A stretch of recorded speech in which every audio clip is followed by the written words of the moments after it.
Hello bachcho, let's read the question. So the question we have is sodium sulfate is soluble in water but barium sulfate is sparingly soluble because, तो हमें question में क्या पूछा गया है कि जो सोडियम सल्फेट होता है, ओके, सो सोडियम सल्फेट क्या होता है हमारे पास Na2SO4।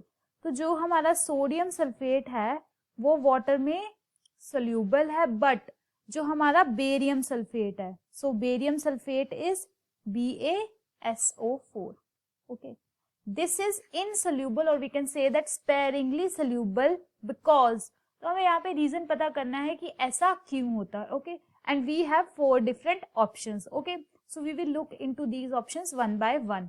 सो जो हमारे पास फर्स्ट ऑप्शन है, the hydration energy of sodium sulphate is more than its lattice energy, okay, तो हमारे पास जो यहाँ पे कॉन्सेप्ट आ रहा है वो आ रहा है hydration energy and lattice energy का, ओके, सो यहाँ पे एक पॉइंट है that for greater solubility, okay, for greater solubility in water हमारे पास क्या सही होना चाहिए, we must have hydration energy, okay, that must be greater than its lattice energy. This is the basic point for solubility, okay, so that means जो hydration energy हमारी sodium sulphate की वो ज्यादा है एज कंपेयर टू इसकी lattice energy, okay. Next point is lattice energy of barium sulphate is more than its hydration energy, okay.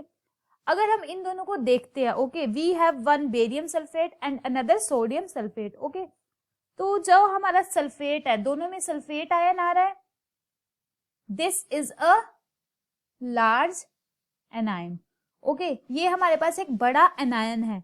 And अगर हम down the group move करते हैं, ओके, फर्स्ट हमारे पास सोडियम आता है, उसके बाद हमारे पास बेरियम आता है। जो बेरियम का मेटल साइज है, मेटल केटायन है जो हमारे पास बेरियम 2 पॉजिटिव है, it is much greater than sodium positive, okay, ये हमें पता है कि जो बेरियम का साइज है वो बड़ा है एज कंपेयर टू सोडियम के। So barium sulphate it is easily to make because barium का साइज भी बड़ा है, सल्फेट का साइज भी बड़ा है। तो जो यहाँ पे हमारे पास बेरियम सल्फेट है ना, it has a very high lattice energy because in दोनों का साइज बड़ा है, इसीलिए इन दोनों की लैटिस एनर्जी भी ज्यादा है। सो दैट मीन्स जो ये लैटिस एनर्जी है ये हमारी बेरियम सल्फेट की ज्यादा है as compare to hydration energy, that is written lattice energy of barium sulphate it is more than its hydration energy, okay.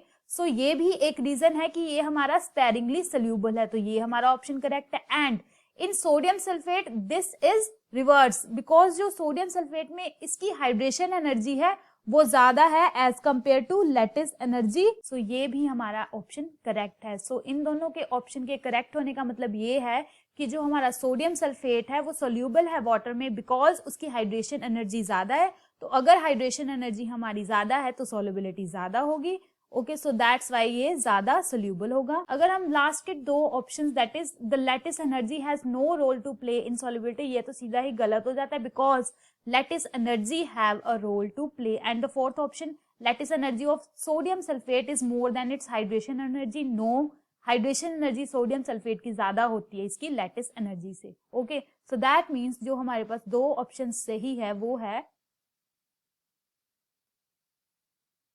First one and second one, okay. और इसका reason क्या है, बिकॉज जो हमारी hydration energy है वो ज्यादा होनी चाहिए as compare to lattice energy, so that वो हमारा जो कंपाउंड है वो सोल्यूबल हो जाए। I hope you understand it well, all the best.